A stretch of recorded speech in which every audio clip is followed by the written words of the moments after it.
So back when I was growing up, I had a bunch of unsavory stuff happen to me and ended up being placed in a foster home. Well, technically, it was basically a holding cell for kids to live until they found a real home. Because I was a hurt and untrusting kid. At that point, I cycled through my fair share of families. I stayed with an obese single man who I don't remember much about, but I do remember very bad vibes while staying in his house.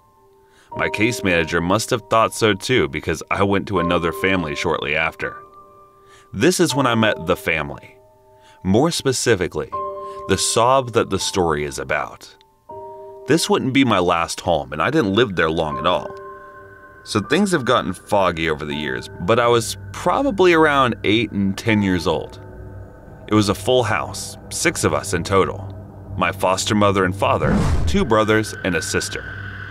The only person I did not like straight out the gate was my sister. You know that feeling where you just know someone wants you off the earth? For me, it feels especially raw when it seems unjustified. Like, I know I was technically a foreign invader cancer cell in their home, but guess what? I was a mouthy brat too, and I gave her the attitude right back.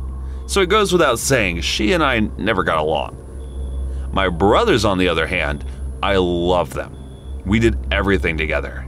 They made me feel completely a part of the family, which is what made what they did to me so confusing. So far, the only slightly unusual thing about this family was that they had intercom system in their house. Mostly our mother would use it to tell us to sleep after hours.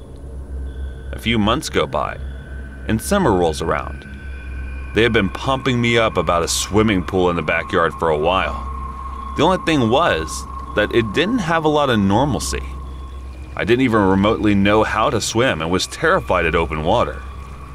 On the day it happened, my brother and I were all by the pool. They also had a slide they used for the pool and went straight into the deep end. Looking back, that entire afternoon looked so set up, like the family planned this or something. I swear, they kept pressuring me to try the slide and that they would save me if I couldn't swim to the sides.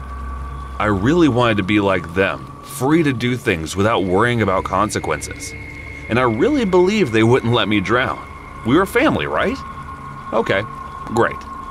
So I slid down into the ball. Seconds later, I start to drown. I don't know which way is up, and I'm fighting for air. For something to grab, anything. Well, it seems like it went on for way too long. And suddenly, my adoptive father has me barely above the water, holding me up with one hand.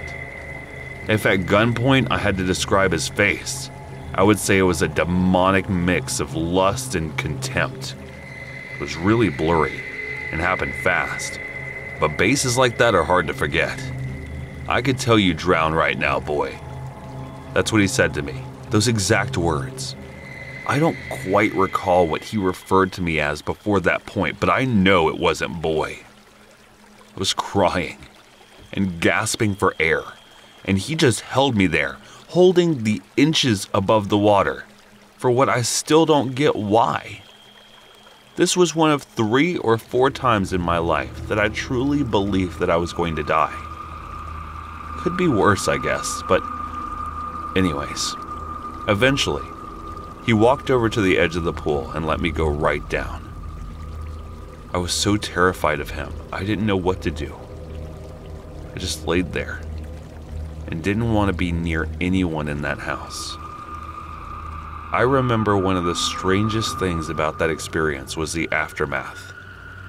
We went to a Mexican restaurant at night, and though they all acted like nothing happened, I was confused, angry, and scared. Maybe it was insignificant to them. Maybe it was not an abnormal thing to them, or he did it to teach me a lesson or something. Anyways, forget that, and forget that family. Soon after, I updated my case manager on all that mess, and I was out of that house within days, if I recall correctly. All you people with both parents, try to make things right with them if they aren't. Always appreciate your family, because I don't have any. And to be honest, life sucks.